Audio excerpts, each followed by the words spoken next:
Hey, what's up, y'all? Welcome to my podcast. I'm your host, Kimberly, telling you why I'm busy and maybe talk about all things Drizzy. So sit back and grab a plate into Kimbo's Slice of Life. What is up, you guys? We are back. Another episode of Kimbo's Slice of Life with my homie, Adrian. Howdy. How's it hanging? Texas, y'all. Yeah, I became Texan real quick. Adrian is a videographer, photographer. You from LA? Originally born in Los Angeles, and I moved here 2.5 years ago to Grapevine, Texas. Wait, why'd you come over here? It was during the whole, COVID pandemic thing. Okay, so you're one of them. I'm one of them, but I was like I've talked about this in other podcasts, but I was 23, was like single with like no kids, and I was like, why not just move to Texas? Screw it. Because I'm such a supporter of small businesses, but all the small businesses in California were closed down because of COVID. But in Texas, they're like, nah, we're still up. And there was a coffee shop called Redefined Coffee House in Grapevine that was looking for a barista as well as a photographer and creative. And I was like, I'm down. So I just drove 3 states away and then became a barista there and then told people I did photos and video. And voila, here I am. Here we are. Here we are. Wait, how does it feel being on the other side of the camera right now? Today's podcast is brought to you by Reach Your Potential Nutrition. RYP Nutrition is an active duty military owned company that specializes in providing you with sports nutrition supplements to help you get the most out of your workouts. They currently have a pre-workout and hydration formula that gives you the boost and the electrolytes you need to push through any workout. They also have a low calorie protein powder that has 22 grams of protein and only 110 calories. Perfect as a post-workout drink. With every purchase you make through RYP, 10% of that profit goes to helping fallen military members or their families. Use code Kimbo for 50% right now at ryp/nutrition.com. I hate it. I fucking hate it. That's why I'm sweating right now. That's why I do videography. So I'm behind the camera. So whenever I try to make YouTube videos, I'm like staring at the lens, trying to look at it. But I'm like a fly. I'm just looking everywhere else. This is fine. But if I do it by myself, goddamn, I'm terrible at it. How long have you been a videographer? So it's 2019. I was in college. I was like one of my last semesters in college. I was like a loser because I was bored. I didn't learn anything. Yeah. And I was a barista. I was a pretty damn good barista. And I met this one guy. His name's David Lopez. And he walked into the coffee shop. We were working one night and he's taking photos of us making coffee. And I'm like, what are you doing? Is this for fun? I always see you around. He's like, yeah, I'm just doing it for fun. Sometimes it's paid, but I was like, I'm down to learn that skill. Any recommendations? Told me to save up some money, go buy a camera, bought a camera, found him. And he was like, yeah, I'll teach you everything I know. So he taught me everything he knew for free. Wow. And that kind of just skyrocketed this creative, maybe I can get into YouTube, maybe I can get into this, etc. And then I just learned videography through YouTube and learned how to make a business through YouTube and through him. And to this day, we're best friends. And he's my mentor. So anytime I have a videography question, we ask each other and just talk to each other all the time. So did you meet him here or did you meet him back home? Met him in LA. And then he took me on to some paid gigs he had. And then eventually I started getting paid gigs. And then I would bring him on. We did some paid stuff together. And to this day, when people ask me in LA, do you have a photographer, videographer you recommend? I always recommend him. And when he asks when in LA, when somebody's I'm going to Dallas and you have anybody you recommend, he recommends me. So, and every time I go back, we're always hanging out, visiting. So that dude is a homie. So shout out David. So he's what inspired you or helped you get started? Big time inspired and helped me get started because his story of just what was crazy was actually, let me back up a little bit. So I was at that coffee shop, was at 18 South Fair Oaks Avenue, Pasadena, California. It's called Blue Bottle Coffee. 10 years ago or 5 years ago, when I was a barista there, it used to be called a Coffee Bean and Tea Leaf, which is only a California coffee shop. And David worked there as a barista. And some other photographer went in there and David asked him questions and that guy taught David photography. That's so crazy. So 6 to 5 years, however many years later, same story, but it's a different coffee shop. And now it's David as the mentor going to me and me asking him questions. So it's pretty damn wild. Pretty damn wild. I didn't know that until 2 years into our friendship. I was like, are you serious? It's like, yeah, you just asked me just like I asked him. So, and that's his mentor and David's my mentor. So it's cool because I get to learn from David's mentor and David, and all that knowledge is getting passed into me, which is like 20 years of photography going into me in less than 4 years.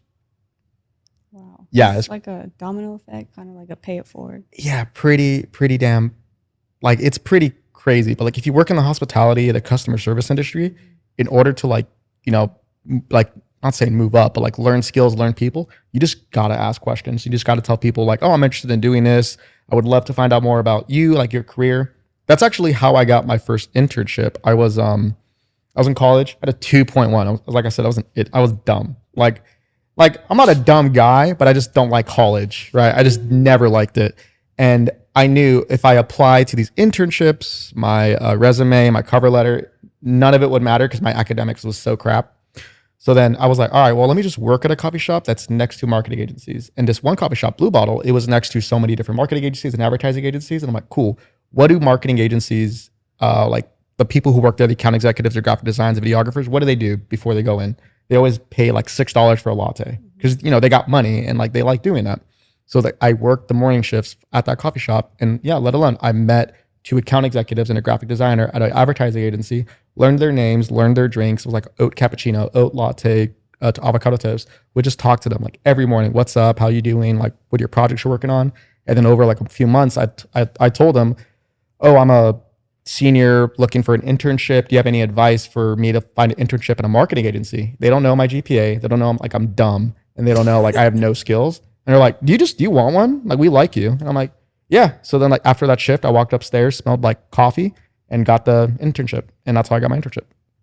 So wow. Yeah. So like you don't need to be smart like at all. You don't need to be a 3.8, 4.2. No, screw all that. You just need to put yourself in that environment and just expand your personality into people, and like they'll grab onto you if they like you.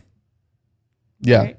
So that's what my little brother's doing right now. He moved from LA to Grapevine with me, and I'm telling him, tell everyone, because he works as like a server, and I'm like, tell everyone like your name's Fernando, and like, oh, like you're a drone pilot in Grapevine.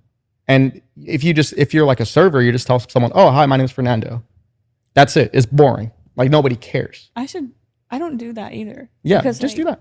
With my day job, nobody really knows I have a podcast. Nobody knows I model or act. And yeah, because I'm like, I don't know, I just keep it separate. But I feel like I would open more doors if I actually try. Like, hey, I do this, I do that. Yeah, all you got to do is just introduce yourself as like, what else do you do? So like, my name's Fernando. I'm a drone pilot in Grapevine, Texas. They're like, oh, sweet. Maybe that person doesn't need to know that, but maybe someone they know might need a drone pilot. Oh, I met this one guy at this one restaurant. I don't know what his portfolio, his website is, but he said he's a drone pilot, so let's hire him, because the best power of marketing and advertising is still in person. You could have the most fire Instagram, the most fire website, but like none of it will matter if it comes to in-person marketing. You just gotta be friendly and nice. So, yeah, go. I don't know. Tell people who you are. My biggest advice: don't hide who you are. What kind of content do you specialize in? Bro, I don't know. This is a question a lot of creatives have a problem with, or maybe they don't. I do, but like it's like niching down. Mm-hmm. So it's like if you have to pick one thing to shoot, what do you do? And I'm like, I don't know. Like, what makes me money? Like, what am I passionate about? Right. So like, it's like, do you box yourself into a niche that you just focus on and you just kill it? Like you do good at one thing, mm-hmm. Or do you open that box and you can do everything, but you're good at it? Like you're not amazing at it, but like it's kind of like when you like those video game characters. Like there's usually one character that's like good at speed, defense, attack. And there's some characters that are like really good at attack, but have really bad defense.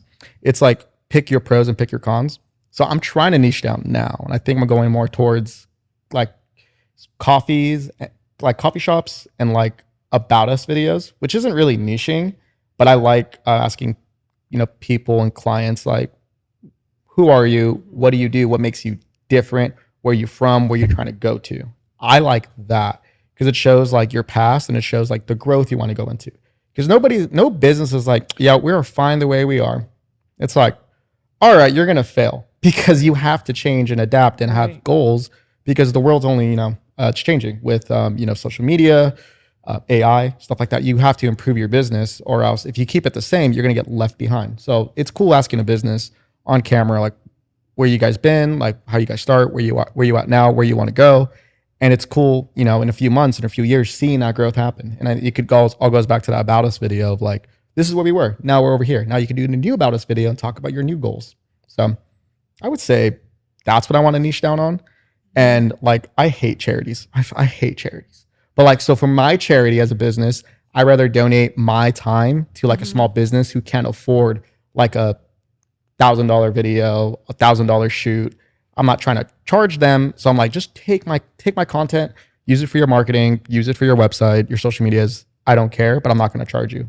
Just take it. If they pay me, they don't have to. And if they want to give me free stuff, they don't have to. I'm never asking. And like the life, like a good like life like tip is like never like for tips, like cash tips and stuff. Like if you work like as a barista or bartender, tips are never expected, but always appreciative. So I do that with all my clients. I'll just throw some extra stuff on there. Why not? I'm not asking for anything back. Just take it and use it. So I just like giving. Wow, you're nice, huh? Yeah. Maybe that's my problem. I'm too nice, but I don't know. I just like giving. Who doesn't like giving? It's nice. It's a nice feeling. How do you approach telling a story through like video? Kind of a little bit what I talk. It's like, where'd you come from? Where you at now? And where you trying to grow? Right? I think with the idea of a story, it's told in like 3 chapters, right? The beginning, the middle, the end, right? So the beginning, who our characters are, the middle is the conflict, and the ending is the resolution, right? So it's like, so where did you grow up? How was life? Where are you at now? What's the conflict now that's not letting you grow, right? Our conflict now is, we're not getting enough sales. The conflict now is we don't have any marketing. Cool. So this video is going to potentially help with that. And if it does, then you're going to reach your end goal, right? And then that chapter ends. And just like Star Wars, you keep making movies, even though they're bad now. But okay, episode 2, episode 3, you just keep going, right? And I think it's crazy how like some businesses have chapter 1 and some of them are at chapter 20 and like they close. Some of them are at chapter like 300 and they keep going. I think it's really cool because everything has to end. Just because your business end doesn't mean a new business can't end. So with my business, I don't know when it's ending. I don't know. Cause like, I feel like I can do anything if you're just honest with yourself and honest with your skills and your clients. So for videos and photos, I might do it for like the next 5 years, maybe the next 10. But like as soon as I can build a coffee shop that makes, more money than my company, that's when I'm doing it. But till then, nah. So you want your own coffee shop? Yeah, I feel like every photographer, every hipster is like, I want my own coffee shop. You're like, fuck, whatever. It's just too many of them. Yeah, I don't know where. If it's DFW, not California. I'm never going back. Nah, screw that place. I don't know. Maybe Africa. I don't know. Oh, interesting. Wherever. I don't know. I just want to be different. I don't want to do the same thing where you have baristas with like tattoos who don't care about their customers. I know that's me, but I do care about my customers. I actually do care about them. So I don't know. Maybe I'll go with Elon Musk and build it on Mars or something. I just want genuine people. That's it. So we'll see. I like Tennessee. I'm never going to Canada. So Canada has like fire coffee shops. Never going there. So I don't know. Maybe in the middle of nowhere, like Montana, and like my clients are like Buffalo. I don't fucking know. Or Idaho. The ones like you never hear about. Yeah. Yeah, I'm down just to explore a different place, put my coffee shop there and just be like, this is who I am. This is it. That's just a very, very simple guy. I sound very complicated, but I'm very simple. I just want to serve good coffee to good people. That's it. Amen. Amen. Yeah. How do you stay inspired to create? I don't. I'm just kidding. How do I stay inspired? Honestly, I'm not. Honestly, it's like movies. I love watching terrible movies. So like last night, I watched that new Dracula movie with my little brother. For some reason, every movie Hollywood puts out, he's like, this is going to be good. I'm like, this looks terrible. It's like The Last Voyage of the Dementor, and it was about Dracula. It's god awful. But like there was a scene where like, I don't want to spoil it. When does this podcast come out? Oh, it's on the 22nd. All right, so like, fuck it, this movie's terrible. So like there's a scene where like this kid gets bitten by the vampire. You're like, oh, they're having like a funeral for him, right? And they're like, oh, it's sad. But they see the kid move, and they're like, oh, and it's sunny, right? And when the sun's out, vampires like they blow up, unlike Edward Cullen from Twilight. But basically, they unravel the sheets, and the kid catches on fire, and then they start like throwing him into the water, and it was so damn bad because they're trying to make us feel sorry and sad for the kid. It was hilarious. Okay, was it bad acting or was it bad Everything. It was terrible. And this movie has like $100 million budget. Just like, this is like the most powerful scene of like, we're supposed to be crying that the kid's on fire, like, ah, just like screaming. And I was like, this is terrible. I never want to make that shot again. So like seeing bad movies and seeing like, I never want to steep that low. That's my inspiration. Like I can't, like, I'm good. I'm all right, but I'm not that bad. And these guys are backed up by millions of dollars, but also good movies too. Like Blade Runner 2049. It's a really good movie. The OG Star Wars was really good. Everyone likes the new Dune with like Timothy Chalamet can opener, whatever his last name is. That thing is terrible. You ever seen Dune? No. It's no idea. god awful. No idea what you're talking about. I'm just Yeah. like, It's like the Dune Part 2 is coming out. And you have like the actress Zendaya, which, you know, I think she's all right. She just always like stares at the screen like. that's how she gets paid. Yeah, it's She's just lucky. weird. I don't know. I Also, want to just stare at the screen. and but get also, paid. what's her last name? I don't know her last name. Yeah, what the hell? You're not special. Like you only know her by her first name. Yeah, like you're not special. You're just like anyone else. Fucking Zendaya. That's it. I don't know. I don't like it. I saw her name. I saw her, and I'm like, I don't like you. I just never will. And also that Timothy Chalamet dude. I don't understand the hype. The one show I do like is The Bear. I forgot who the actor is. Have you seen The Bear? It's on Hulu. No, that's a good movie. I mean, it's a good show. That actor is great. I don't know who he is, but yeah, shout out to him. I'm crying. Okay. So, what advice would you give someone who is looking into being behind the camera, taking pictures, videos?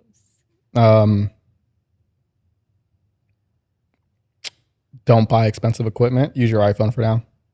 Really? Yeah, I literally guaranteed. saw a podcast about that. Yeah. They're like, your iPhone. The guy was a videographer, and he's like, your iPhone. And I was like, what? Yeah, your iPhone's like $1,000. Like, use it. Like, and the apps on there are like $5 to $10-$20. For example, like I don't know how much. I think DaVinci Resolve, the new best editing app every videographer uses. They act like they're the next, like I don't know, greatest cinematographer ever lived. I'm like, you're not. It's like $200. But why are you spending that much money for a program you don't know how to use? Yeah, you can learn, but like just go on the iPhone, get Splice, and you're good. Yeah. See, producers even being like, it's way too much. No, It's free. No, yeah, no, DaVinci Resolve's free, but like the studio version, they're like, oh, that's where all the best features at. Screw that. Stick to free stuff. You don't need to buy that stuff. So my little brother is a drone pilot, and he uses my drone. He's like, I can't wait to buy my drone. I'm like, why?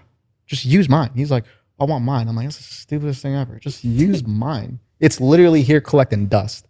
So yeah, I would say use your iPhone. You'd be surprised what kind of quality you can get, especially if you have like a 13 Pro, a 14 Pro, like you're fine. You don't need to get, so for example, you want to get like a Canon R6 Mark II. Cool, that's $2,600. Then you want to get a lens. Cool, that's $1,400. Now you're at what, $4,000 now? You got to get the SD cards. Okay, now you're at $420, like $4,250. Now you got to get the batteries. Cool, now you got to get this. And now you're $5,000 deep when you could have just used your pocket. So yeah. Sheesh. Yeah, no, it gets dumb expensive. And then you're like, cool, how much is your client paying you? Well, it's my first shoot ever, so I'm doing it for free or like $100. All right, well, you got $4,900 left to pay off. So if you're good and know what you're doing, yeah, buy the camera equipment. But like, no, stick with your iPhone. Because like my favorite images ever are probably with my iPhone still and not my camera. Oh, really? Yeah, like 100%. Because I don't have my camera with me at all times. And it's annoying carrying it like all the time strapped in or on your backpack. Your phone, you just, that's it.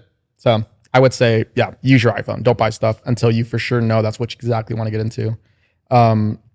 If you want to be like, I don't know, a professional driver or like a chauffeur, I don't know. You're not going to lease an Audi and be like, I'm good. Like, no, just fucking borrow one or like ask a friend to borrow theirs or go on Turo and rent one or whatever. But like, I don't know, just don't buy something if you're not committed to it. Okay, so I'm going to ask, what's one of the biggest life lessons you learned, like while growing up? Biggest life Doesn't have lesson. to be like with, Videography and stuff. right. Biggest life lesson. I would say just really just work on yourself. Don't rely on anyone. Don't like act like the world's against you, and you'll be fine. Like just work on yourself. It's a little lonely of a road, but you'll see how far you've come, and you're like, cool, I get to meet all these cool people. Like, what the hell? So I grew up in an area where like we're not supposed to like be in like, you know, a nice apartment, stuff like this. Like, no, we're supposed to be on the streets. And I'm like, bro, like I can get like, you know, like friends and what the fuck am I trying to say? I don't know. Just fucking be yourself, dude. Don't just be yourself. I don't care. Just don't be someone you're not. Don't be someone you're supposed to be because of destiny or like because it's written. Now just be yourself. Like I like coffee. I like flowers. I like tattoos. That's who I am. Right. I think we mentioned this earlier. Like for some reason, people get a little intimidated by me. Not because I'm like an a-hole or anything, but I'm just confident. I'm like, you know, I'm 5'8", but my doctor said I'm 5'7", so screw him. But like, you know, I'm just be me and just be you. Don't be afraid to be yourself. So that's the biggest life lesson. Okay, be yourself, guys. Listen to Adrian. Yeah. Cortez with the S, not a Z. Yeah, if you spell it with a Z, you're dead to me. I swear to God. You know how many times I'm like, Cortez with an S. They're like, okay. They put a Z. I'm like, I swear to God, if you put a Z, I'm throwing this table. I don't know why, but it just like pisses me off. So we have a scholarship in California. My dad's a high school football coach, and I was in marching band too. So we do 2 scholarships, one to the football team, one to the marching band. It's like I think $500 for your college, which is great. Mm-hmm. And this one kid from the marching band wrote like a beautiful essay about like how marching band impacted their life. I'm like, I'm about to tear up. Like this is some Scorsese stuff. And then at the end, it said thank you to the Cortez family with the Z. Fucking ripped it up immediately. I'm like, God damn, how dare you disrespect me and my family? How dare you? Because like here we are about to sponsor you $500. You'll get your books, your overpriced books you're not going to read. And God, you just don't even know how to spell our name. Throw that out. It's just like, I don't know. It's like the most common, like it's the most basic respect to me.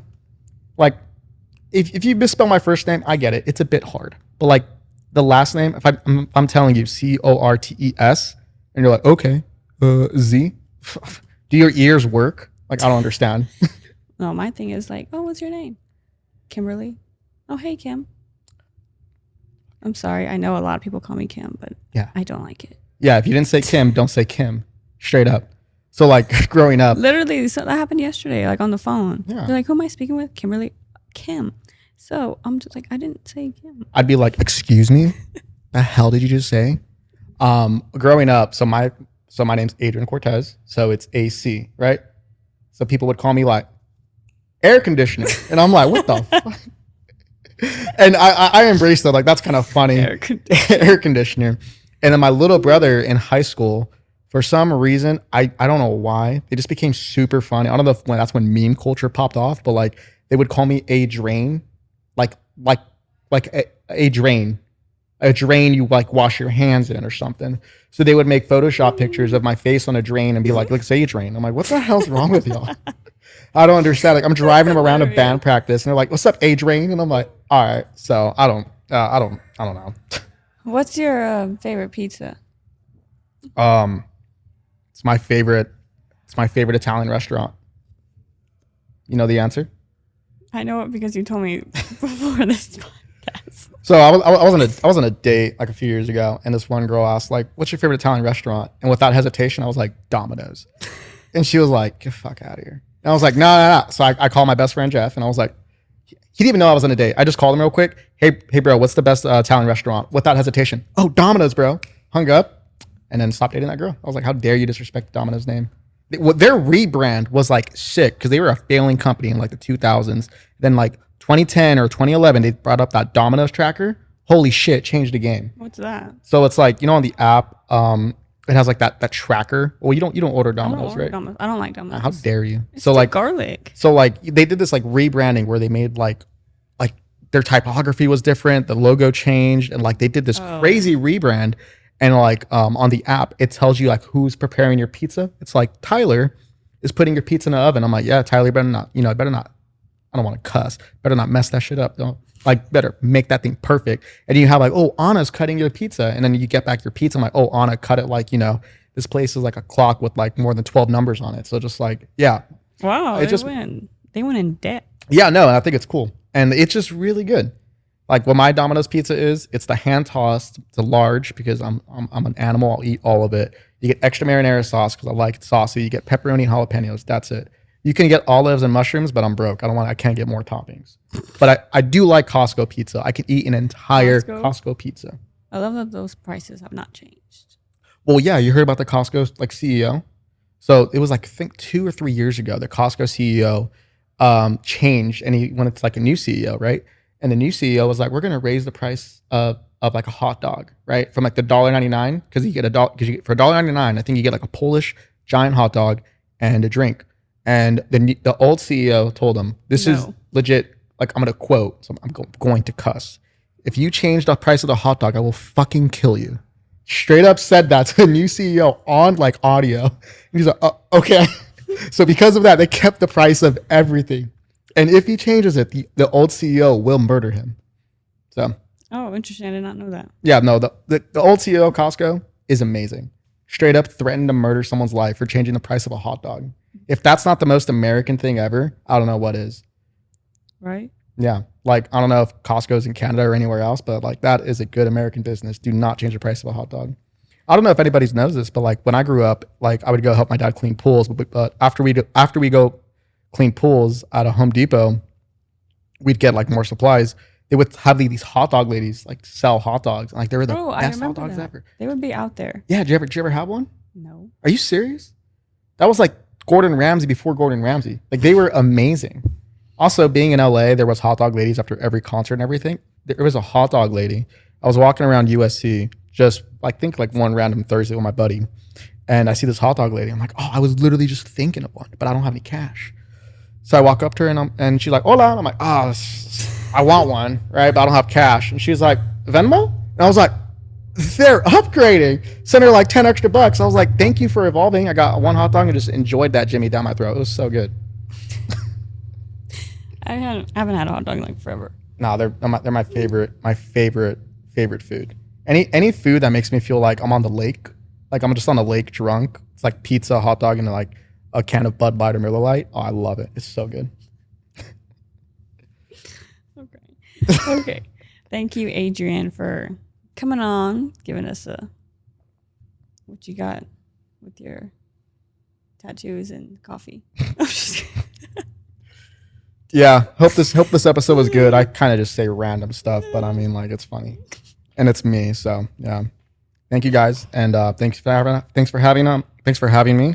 And we're gonna go do a photo shoot right now. Yeah, we are. So YouTube fam, don't forget to subscribe because I only got like 27 subscribers. So please subscribe and like, comment. You can find Kimball's Slice of Life podcast on Apple, Spotify, or anywhere you get your pods. We will see y'all in 2. See you guys.